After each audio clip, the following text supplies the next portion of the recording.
Hello, hello, and welcome to Saturday Soundbites. I'm your host, Veronica Sofer. Here on Saturday Soundbites, we talk about all things visibility strategy, public relations, advertising, marketing, branding, networking, all the things you need to make sure that your business is a success. And we also bring in guests that help us support the success that we are working toward by talking about operational functions in our business. And so today I have a phenomenal guest that's really going to help us get in that CEO mindset. So as we're growing our businesses, we've got plans in place that are going to help us be successful. But before we get started, I want to make sure we take care of some housekeeping. If you are listening on the podcast, make sure you hit subscribe. We don't want you to miss any episodes of Saturday Soundbites. If you're watching on Facebook or YouTube, drop us some comments and my guest and I will be sure to connect with you. So we'll go ahead and bring on our amazing guest today. You're going to love this conversation, folks. I have the amazing Jen Drago joining us. Thanks, Jen, for being on Saturday Soundbites. Oh, you bet. Thanks so much for having me. Well, I'm really excited about today's conversation because oftentimes, as we're thinking about how to grow our business and get more visibility, we haven't taken care of some of the fundamentals to help us prepare for that. So, I really want to dive into this conversation of CEO mindset and setting us up for success. But before we get into that, let's let the folks know a little bit about yourself and how you got to be a successful business coach. You bet. Thanks so much. So I actually am a corporate escapee, I like to say. About 14 months ago, I left corporate America, and I'll tell you how I got there, but 30 years in strategy and operations on the corporate side, and mostly working for nonprofits, for hospital systems and senior living organizations. But my origin back to entrepreneurship really started when I was growing up. My parents are both entrepreneurs. So I guess you could say it was in my blood. They each had their own business. My dad was a mechanic and a street rod builder. My mom, a hearing aid provider.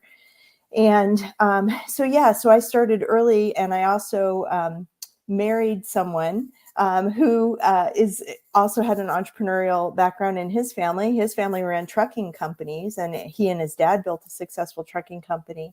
So that was kind of in the background, in the blood. And then I have a bachelor's in finance. So I was really on the finance side, but also then went in, got my master's, my MBA and my master's in health services administration. So as I went into the healthcare arena, really was working on the strategy and planning side, and seeing how powerful it is when an organization has a really solid business plan and everybody's aligned to those goals, how you can really make progress in that regard. And that's really what my entire career has been.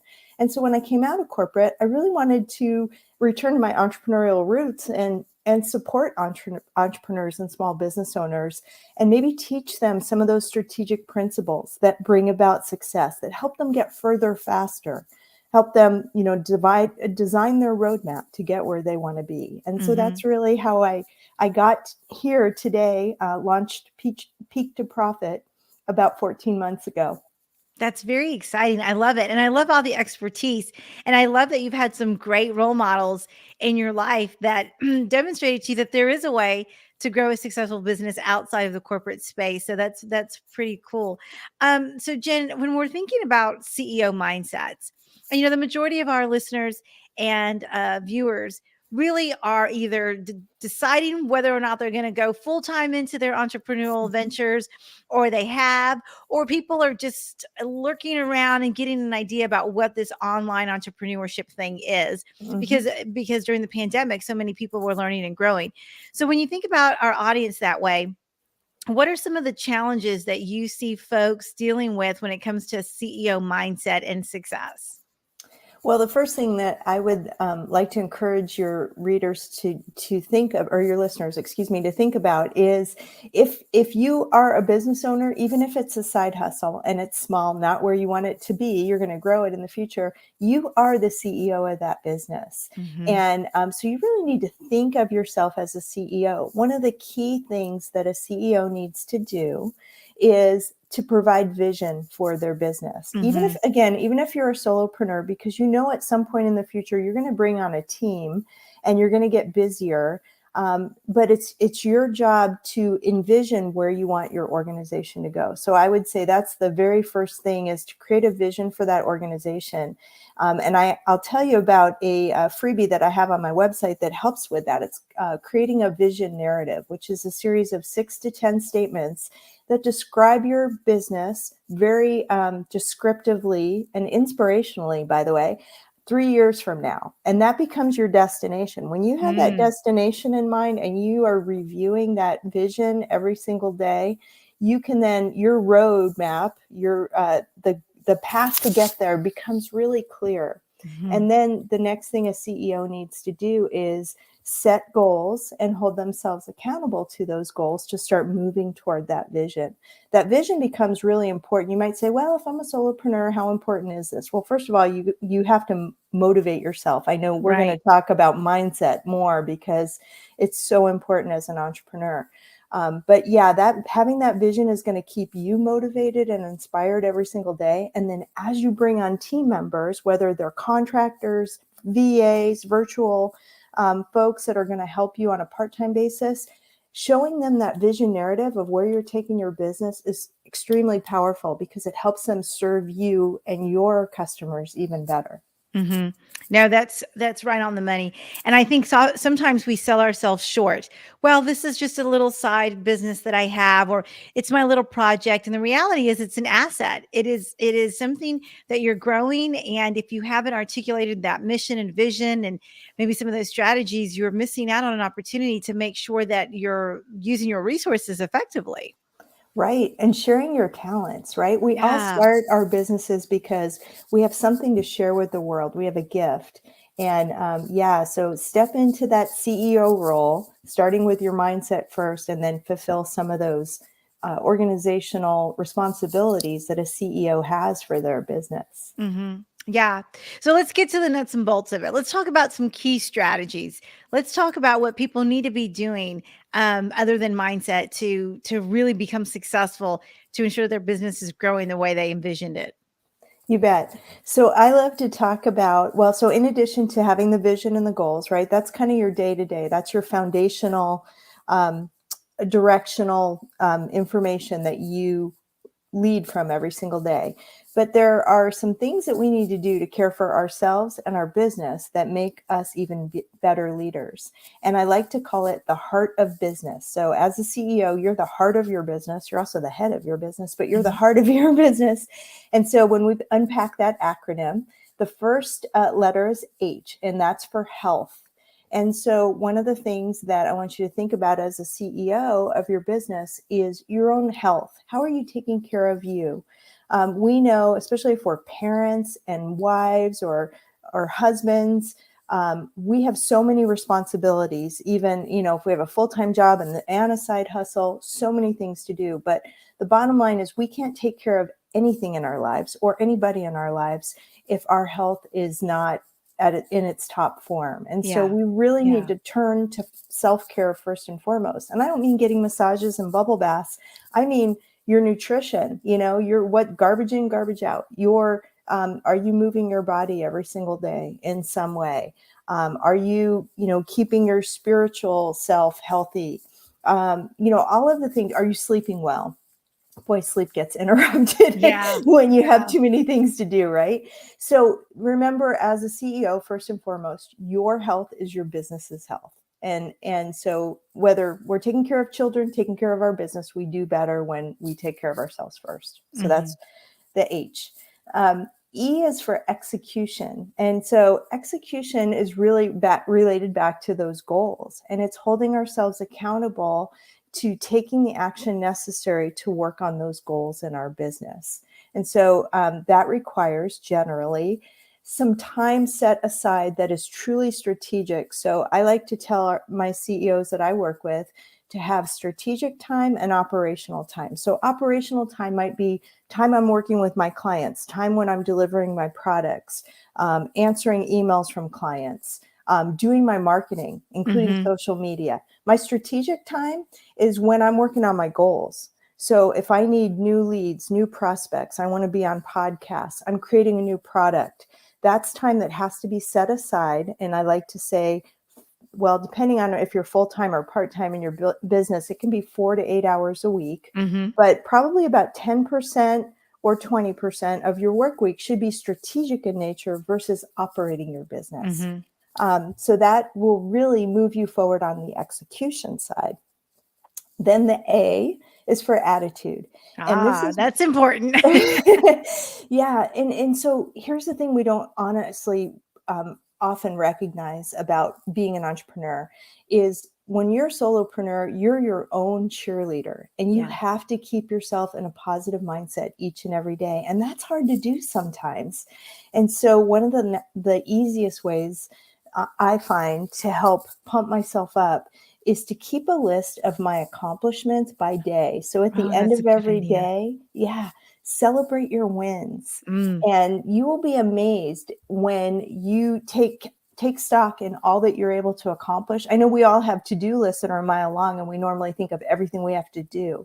Let's instead celebrate what we've gotten done that day, and that will breed confidence, motivation, and satisfaction in our Mhm. lives. That's Mhm. been proven. So that's an actual strategy that comes from science that I didn't Yeah, create. brilliant.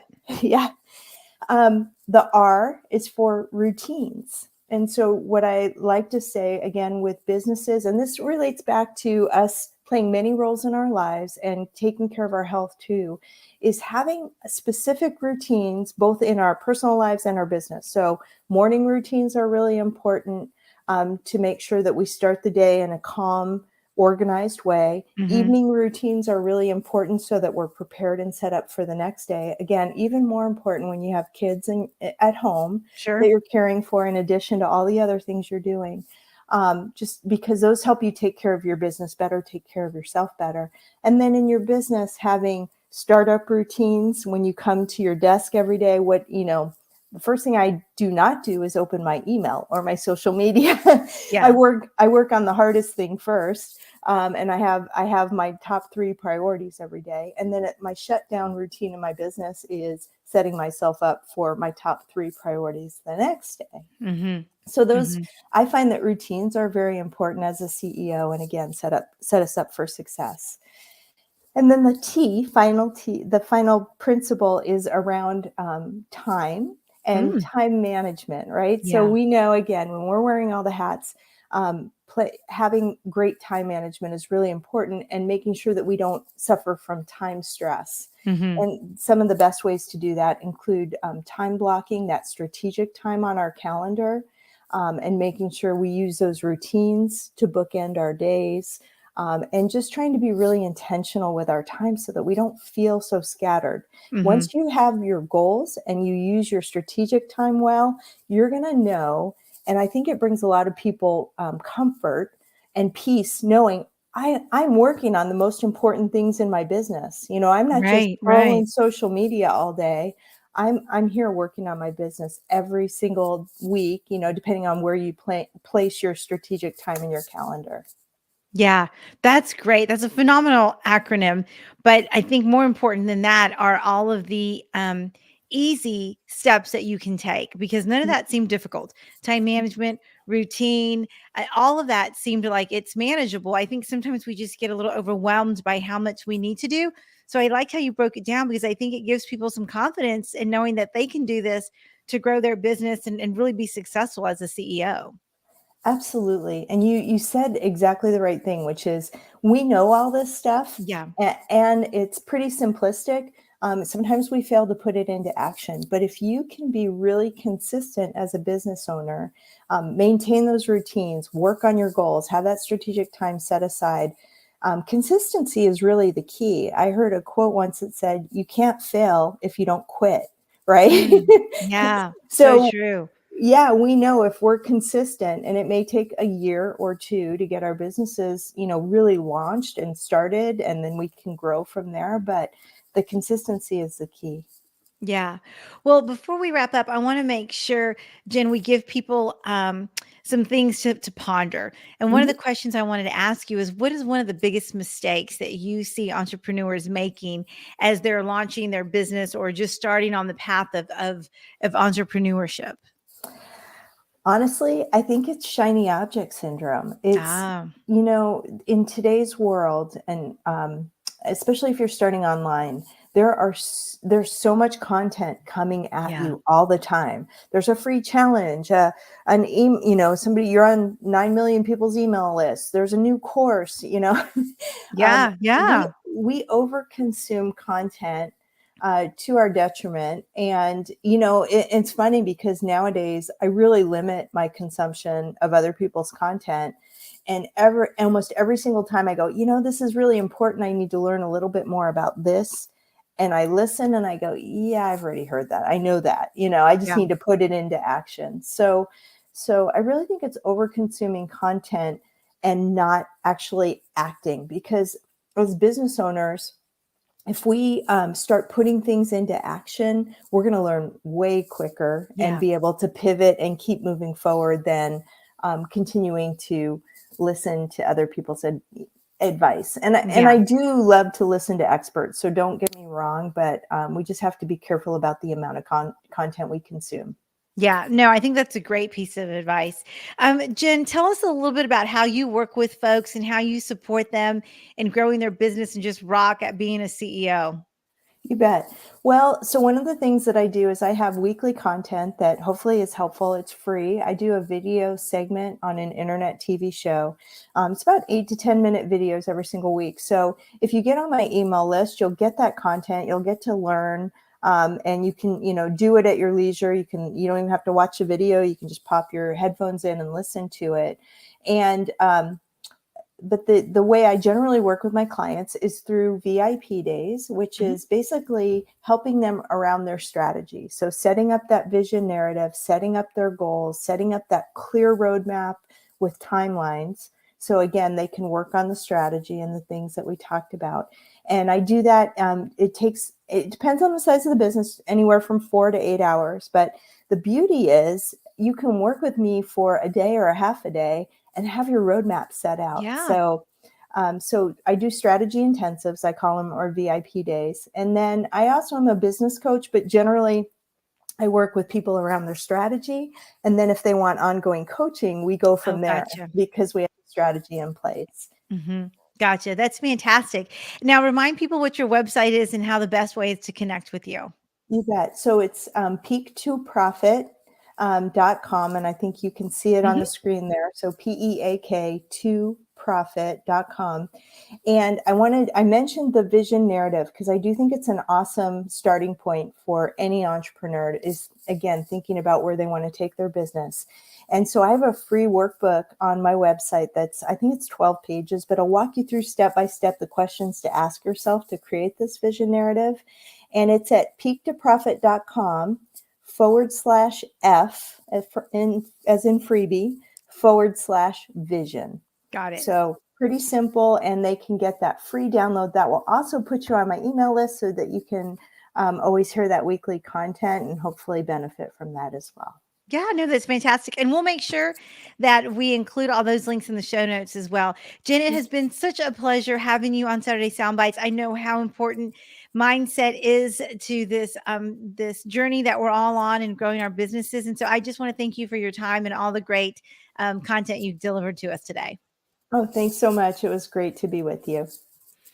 All right, guys, that wraps up this episode of Saturday Sound Bites. As always, we bring you phenomenal guests that bring you tons of great resources to help you grow your business in all aspects. So reach out to Jen. All her contact information is in the show notes. And be sure to tune into the next episode of Saturday Sound Bites because we are always looking for great content to provide you. So, a little reminder, if you have not hit subscribe, make sure you do so. If you're listening to the podcast and if you're watching on Facebook or YouTube, drop us some comments and Jen and I will be sure to get back with you with any answers to questions you have. So, with that, I am signing off by sending you lots of positive